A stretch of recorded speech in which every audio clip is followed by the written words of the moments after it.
আমরা পত্রিকাতে দেখলাম যে আজকে বুধবার সন্ধ্যায় জাতির উদ্দেশ্যে ভাষণ দেবেন প্রফেসর ডক্টর মোহাম্মদ ইউনূস, অন্তর্বর্তীকালীন সরকারের প্রধান উপদেষ্টা। ইতিপূর্বে উনি দুবার ভাষণ দিয়েছেন, শপথ নেবার পরে ৮ তারিখের পরে, সম্ভবত ৯-১০ তারিখে একবার ভাষণ দিয়েছেন, আর গত ১-১.৫ সপ্তাহ আগে উনি আরেকবার ভাষণ দিয়েছেন। এবং আমরা আসলে ওনার দুইটা ভাষণেই খুব বেশি সন্তুষ্ট না। একটা ব্যাপার আমরা বারবার বলার চেষ্টা করেছি যে আমরা এই গণ অভ্যুত্থান পরবর্তী যে অন্তর্বর্তীকালীন সরকার গঠিত হয়েছে এটা শুভাকাঙ্ক্ষী। আমরা চাই এই সরকারটা ঐতিহাসিক যে বাস্তবতায় তৈরি হয়েছে, ক্ষমতা নিয়েছে, দায়িত্ব নিয়েছে, তারা সফল হোক।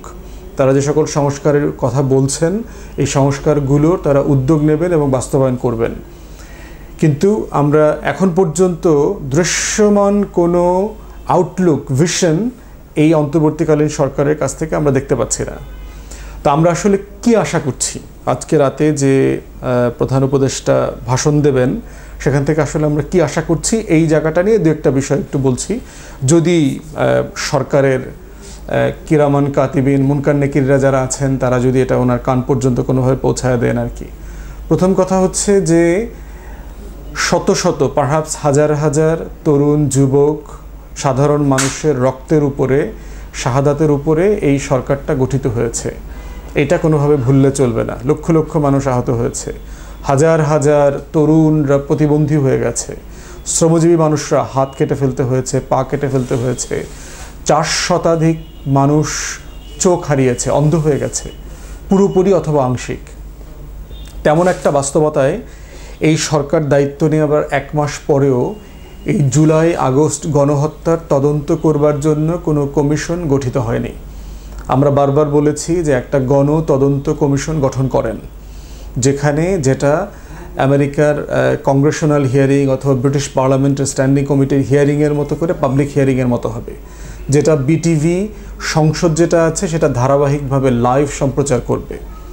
বাংলাদেশের যে কোনো জায়গাতে ঘটা নৃশংসতা, গণহত্যা, মানবতা বিরোধী অপরাধ, খুন যেটা হয়েছে গত জুলাই আগস্টে, তার প্রত্যেকটার সাক্ষ্য প্রমাণসহ জনগণ সেখানে হাজিরা দিতে পারবে এবং ওই কমিটিতে কথা বলতে পারবে নিবন্ধন করে। একটা সিস্টেম ডেভেলপ করতে হবে, সারা দুনিয়াতে এই প্রসেস আছে, সেটা বাংলা ইংরেজিতে রেকর্ডেড হইতে হবে। জাতিসংঘের টেকনিক্যাল অ্যাসিস্ট্যান্স টিম যখন আমাদেরকে সাহায্য দিতে বাংলাদেশে আসবে তখন আমরা একসাথে কীভাবে পার্টনারশিপ করব সেটার একটা মেকানিজম এখানে থাকতে হবে। তো সব মিলিয়ে আমাদের বক্তব্য হচ্ছে যে প্রথম দায়িত্ব নেবার পরে প্রথম ভাষণে আমরা আশা করেছিলাম প্রফেসর ইউনূস ঘোষণা করবেন যে আগামী 24 ঘন্টা, 48 ঘন্টা, 72 ঘন্টার ভিতরে আমি একটা গণ তদন্ত কমিশন গঠন করছি যারা এই মানবতা বিরোধী অপরাধ, গণহত্যা, বাংলাদেশের ইতিহাসের নৃশংসতম খুন যেটা হয়েছে, রক্তপাত হয়েছে, সেটার তদন্ত করবে, কারা কোন পক্ষে দায়ী সেটার বিচার করবে। এবং শুধু ছাত্র জনতার পক্ষে মারা গেছেন, শহীদ হয়েছেন শুধু তাদের না, ছাত্র জনতার পক্ষ থেকেও যারা আন্দোলনে শরিক ছিলেন তারা যদি ডিসপ্রপোর্শনেটলি ফোর্স ইউজ করে থেকে কোনো ল এনফোর্সমেন্ট এজেন্সি যারা আছে, পুলিশ থেকে শুরু করে আইনশৃঙ্খলা বাহিনীর সদস্যকে হত্যা করে থাকে অথবা কোনো গুরুতরভাবে আহত করে থাকে, সেটারও তদন্ত হতে হবে এবং রাইটলি রেকর্ডেড হইতে হবে। কারণ আন্দোলন, সংগ্রাম, ধাওয়া পাল্টা ধাওয়া আর ফৌজদারি অপরাধ, হত্যা করে ফেলা, খুন করে ফেলা, নৃশংসভাবে খুন করা, এর প্রত্যেকটা বাস্তবতা আলাদা। তো সেই জায়গাগুলোতে এগুলো ওয়েল রেকর্ডেড হইতে হবে এবং কোন পক্ষে কে দায়ী সেটা আইডেন্টিফাই করতে হবে। 71 সালে আমরা দেখেছি যে শুধুমাত্র বাঙালিরা যারা খুন হয়েছে তাদের গল্প প্রচুর প্রচার করা হয়, কিন্তু বাঙালিরা এই মুক্তিযোদ্ধা নামক অনেক গুন্ডা পান্ডা ডাকাত গোষ্ঠীও ছিল। তারা বিহারিদের বাড়ি দখল করেছে, বিহারি মেয়েদেরকে ধর্ষণ করেছে, বিহারি পল্লীগুলোতে গণহত্যা চালিয়েছে। বাংলাদেশের বিভিন্ন জায়গায় সবচেয়ে বড় বড় গণহত্যাগুলো হয়েছে বিহারি পল্লীগুলোতে। সেটারও কিন্তু এভিডেন্স কালেক্ট করবার দরকার ছিল, সেগুলো বিচারের আওতায় আনার প্রয়োজন ছিল, কিন্তু আনা হয়নি। তাই আমরা চাচ্ছি বর্তমান গণহত্যায় 2 পক্ষের বক্তব্য এবং ঘটনাগুলো যেন ওয়েল রেকর্ডেড হয়। এটা আমাদের একটা গুরুত্বপূর্ণ কাজ। এবং সময়ের সাথে সাথে যেটা হচ্ছে, ক্রিমিনাল এভিডেন্সগুলো আস্তে আস্তে, আলামতগুলো ধ্বংস হয়ে যাচ্ছে, হারিয়ে যাচ্ছে। আমরা ইতিমধ্যে জেনেছি যে পত্রিকার রিপোর্টে আসছে জুরাইন কবরস্থানে এবং রায়েরবাজার বুদ্ধিজীবী কবরস্থানে 104 জনকে গণকবর দেওয়া হয়েছে সেই জুলাইয়ের 19 তারিখ থেকে শুরু করে। এরা কারা? এদের এদের এদের কোনো ডিএনএ স্যাম্পলও রাখা হচ্ছে না কেন? এটা কবে রাখা হবে? কোনো উপদেষ্টাকে দেখলাম না এগুলো, এই গণকবরগুলো ভিজিট করতে। অথচ তারা বারবার গণ অভ্যুত্থান, বিপ্লব, দ্বিতীয় স্বাধীনতা, চেতনা এই কথাগুলো বলছেন, কিন্তু কাজে দেখতে পাচ্ছি না। 6 জনকে দেখলাম আশুলিয়াতে হত্যা করে পুড়িয়ে মেরে ফেলেছে পুলিশ। কাউকে দেখলাম না এই পরিবারগুলোকে ভিজিট করতে। এখন প্রশ্ন হচ্ছে, আমি তো বেসামরিক নাগরিক, আমার ওখানে যাওয়া না যাওয়া কিছু যায় আসে না, কিন্তু যিনি রাষ্ট্রের পক্ষ থেকে দায়িত্ব পালন করছেন তাদের তো কাউকে যেতে হবে, এই পরিবারগুলোর সাথে কথা বলতে হবে, আশ্বস্ত করতে হবে, এই ঘটনাগুলো ভিজিট করতে হবে। যে বড় ইনসিডেন্টগুলো যেখানে হয়েছে, সাভারে, উত্তরাতে, রামপুরা, বাড্ডা, যাত্রাবাড়িতে, মিরপুরে যে বড় বড় ইনসিডেন্টগুলো ঘটেছে, সেই গণহত্যাগুলোর জায়গাগুলো ভিজিট করা, বোঝার চেষ্টা করা এখানে কি হয়েছে, কোনো কিছু করা হয়নি। আমরা আজকের বক্তব্যে আশা করব প্রফেসর ইউনূস এই বিষয়ে একটা তদন্ত কমিশন ঘোষণা করবেন ইমিডিয়েটলি।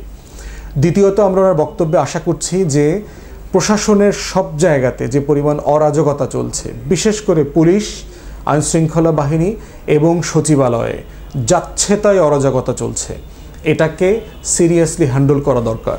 এবং প্রফেসর ইউনূস যে ব্যক্তিকে ব্যক্তিগত সহকারী হিসেবে উপদেষ্টার মর্যাদায় নিয়োগ দিয়েছেন প্রশাসনিক বিষয় দেখভাল করবার জন্য, সাবেক ক্যাবিনেট সেক্রেটারি আলী ইমাম মজুমদার খুবই অযোগ্য লোক এই কাজটা করবার জন্য। ওনার বয়সের কারণে, উনি 111-এর কুশীলব ছিলেন, ওনার লাইফলং যে সুশীল বাস্তবতা আছে, ওনার শারীরিক বাস্তবতা, সব কিছু মিলায়ে উনি সিম্পলি কাজের জন্য ফিট না। ওনার সাথে যারা মিটিং করেছেন তাদেরকে কাছ থেকে আমরা যে বক্তব্য শুনেছি, ওনার শারীরিক অবস্থা, ওনার হাঁটা চলা, ওনার যে বাস্তবতা, উনি এই কাজের জন্য একদমই ফিট না। ওনাকে এখান থেকে সরিয়ে নতুন ফিট, কম্পিটেন্ট, ফিজিক্যালি এবং মেন্টালি এমন লোকদেরকে দেওয়া দরকার।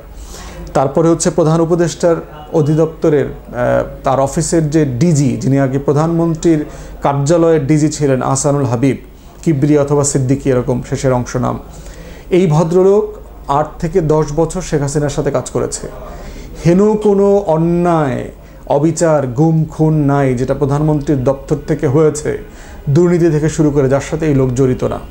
এবং প্রশাসনের বিভিন্ন জায়গাতে বিশৃঙ্খলা যেগুলো চলছে, সে আলী ইমাম মজুমদারকে দিয়ে এগুলো করাচ্ছেন এবং ওনাদের কারণে বিভিন্ন ভুল অ্যাপয়েন্টমেন্ট হচ্ছে এবং এগুলো জাতির কাছে ভুল বার্তা দিচ্ছে।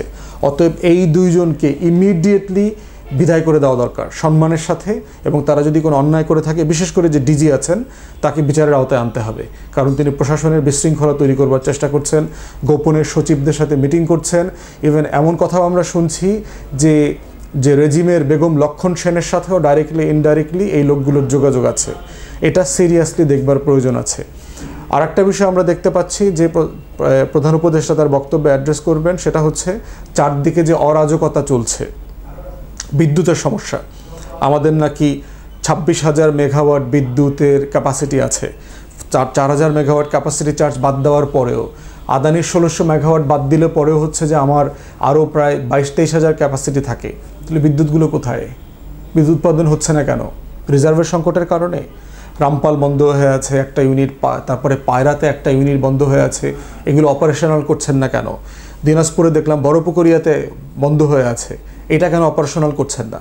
তো এই বিষয়গুলো কিন্তু দেখবেন, এগুলো কি স্যাবোটাজ হচ্ছে না কি হচ্ছে, না এখানে ঘাপটে মেরে থাকা গত রেজিমের লোকরা এখানে এই সরকারকে আন্ডারমাইন করবার চেষ্টা করছে, সেই বিষয়গুলো সিরিয়াসলি ভেবে দেখা দরকার।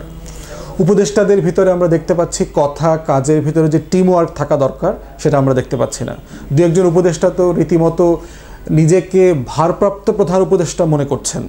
তিনি প্রত্যেকটা জায়গাতে মাতব্বরি করছেন, সচিব বদলানো থেকে শুরু করে পিএস পরিবর্তন, এপিএস পরিবর্তন, এখানে অ্যাপয়েন্টমেন্ট, ওখানে অ্যাপয়েন্টমেন্ট, হেন কোনো মাতব্বরি নেই যেগুলো সে করছেন না। সংস্কৃত মন্ত্রণালয়ের অধীনে যে বিভিন্ন অ্যাপয়েন্টমেন্টগুলো হচ্ছে, সেখানেও দেখলাম খুবই অযোগ্য, পুরাতন আওয়ামী দালাল টাইপের কিছু লোকদেরকে ওখানে অ্যাপয়েন্টমেন্ট দেওয়া হয়েছে, যেগুলো কোনোভাবেই কাম্য ছিল না। আমরা চাই যোগ্য মানুষদেরকে আপনারা অ্যাপয়েন্ট করেন এবং একটা প্রসেস ডেভেলপ করে, ব্যক্তিগত খাতিল অথবা সিভি চালাচালি করে হোয়াটসঅ্যাপে এই মাধ্যমে না, একটা সিস্টেম ডেভেলপ করেন। এবং এই বিষয়ে আমরা সুনির্দিষ্ট গাইডলাইন আশা করছি।